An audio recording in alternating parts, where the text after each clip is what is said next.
जय हिंद दोस्तों। कैसे हैं आप लोग और आपकी पढ़ाई कैसी चल रही है। आई होप बहुत अच्छी चल रही होगी। और जो अभी एमपी कांस्टेबल का एग्जाम हुआ था ना पिछले कल, सॉरी, उसमें आए हुए क्वेश्चन उनके बारे में अध्ययन करने जा रहे हैं हम। जो कि उसमें कुछ साइंस के कुछ एमपी के क्वेश्चंस आए हुए थे जो आपके आगामी एग्जाम में बहुत मददगार साबित होंगे, और इन टॉपिक को आप थोड़ा डीप स्टडी करके चले जाना। एक क्वेश्चन आया था, किस रंग का वर्ण विक्षेपण ज्यादा होता है। बैगनी रंग का। इसका किस रंग का वर्ण विक्षेपण ज्यादा होता है। बैगनी रंग का। बैगनी, जामुनी, हरा, पीला, नीला, लाल। और सबसे कम वर्ण विक्षेपण किसका होता है। लाल रंग का। ये आपको याद होगा, बेजानी हापी नाला करके होता है। कोट हापी नाला। अब नेक्स्ट क्वेश्चन आया था, पीएच सीमा कितनी होती है। मतलब पीएच सीमा कितनी होती है। 0 से 14 होती है। पीएच को क्या बोलते हैं। Power of hydrogens. Power of hydrogen. और पीएच का मान यदि 7 से कम है तो यह क्या होगा। अम्लीय होगा। 7 से अधिक है तो यह होगा क्षारीय। यदि 7 के बराबर है तो क्या होगा। उदासीन। और फिर एक नदियों से क्वेश्चन आया था, मध्य प्रदेश की नदियां। एक ऐसा करते हैं, इसके बाद मध्य प्रदेश की नदियों की एक वीडियो ले आते हैं आपके लिए, जो कि आपको नदियों से पीछा छूटे। तो बेतवा नदी यमुना की किस सिरे से मिलती है।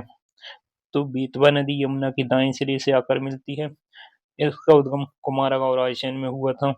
समापन यानी कि कहाँ जाकर मिलती है। हमीरपुर जिला यूपी के में जाके यमुना नदी में मिल जाती है। कौन सी। अपनी बेतवा नदी। इस पर केन बेतवा लिंक परियोजना है।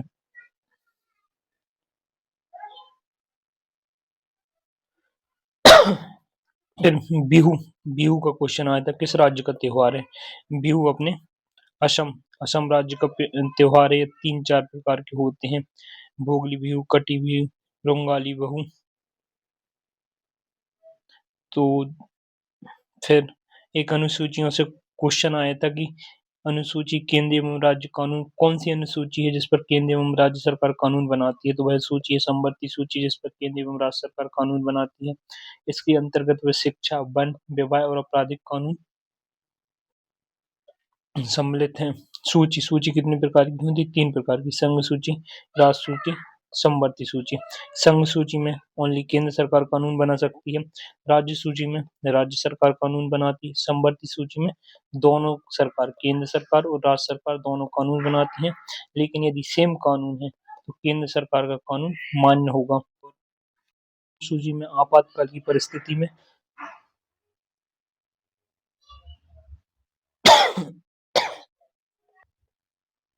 केंद्र सरकार राष्ट्रपति की अनुमति से कानून बना सकती है, या राज्य में राष्ट्रपति शासन लगा हो, या दो से अधिक राज्यों के अनुग्रह पर राज्य सूची पर कानून बना सकती है। कौन। केंद्र सरकार। एक मध्य प्रदेश की योजनाओं से बहुत सारे क्वेश्चन आ रहे हैं हर शिफ्ट में। तो अभी ये करेंगे, मध्य प्रदेश की योजनाओं की एक सेपरेट वीडियो ला देंगे आपके सामने। गांव की बेटी योजना के अंतर्गत कितनी राशि मासिक प्रदान की जाती है। गांव की बेटी योजना, इसमें क्या होता है। 12th पास करना पड़ता है। प्रथम श्रेणी की ग्रामीण परिदर्श की बालिका को 500 रुपये प्रति माह मिलता है। 10 माह तक मिलता है एक एक सत्र में। ठीक है। एक क्वेश्चन साइंस का आया था कि जिंक सल्फाइड की हवा से अभिक्रिया करने के बाद क्या प्राप्त होता है। सल्फर डाइऑक्साइड प्राप्त होता है। क्वेश्चन मेला से आया था। एक मेले की वीडियो मैं ऑलरेडी बना चुका हूँ, उसको मैं अभी पिन कर दूंगा तो आप उसको देख सकते हैं। हीरा भूमिया का मेला किस तरह का मेला है। हीरा भूमिया का मेला धार्मिक मेला है। अभी मेला कहाँ लगता है। ये मेला लगता है अपने ग्वालियर में। ग्वालियर क्या है। सिंधियाओं का राजधानी थी। सिंधिया वंश की राजधानी थी ग्वालियर।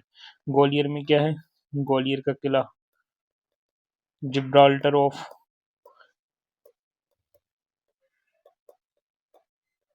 ऑफ किला कहा जाता है इसको। यहीं से हुमायूं को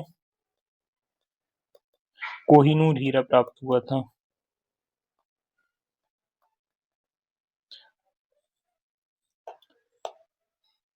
एमपी में लोक रंग महोत्सव में किस तरह की प्रदर्शनी का आयोजन किया जाता है। इसमें क्या होता है। आदि और लोक कलाओं का, पारंपरिक संगीत का, नृत्य और हस्तशिल्प प्रदर्शनी का, 1948 में मध्य प्रांत के मुख्यमंत्री कौन थे? पंडित रविशंकर शुक्ल जी मध्य प्रांत और बरार के भी मुख्यमंत्री रहे। फिर क्वेश्चन आया था एक बौद्ध महोत्सव से रिलेटेड था कि इसमें किस किस देश के नागरिकों ने पार्टिसिपेट किया और कहाँ आयोजित किया गया था। बौद्ध महोत्सव रायसेन में आयोजित किया गया था। यह महाबोधि महोत्सव का आगाज केंद्रीय अल्पसंख्यक एवं संसदीय कार्य मंत्री किरण रिजिजू जी के द्वारा किया गया था। इसमें श्रीलंका, वियतनाम, थाईलैंड और जापान से पर्यवेक्षक या लोग आए हुए थे।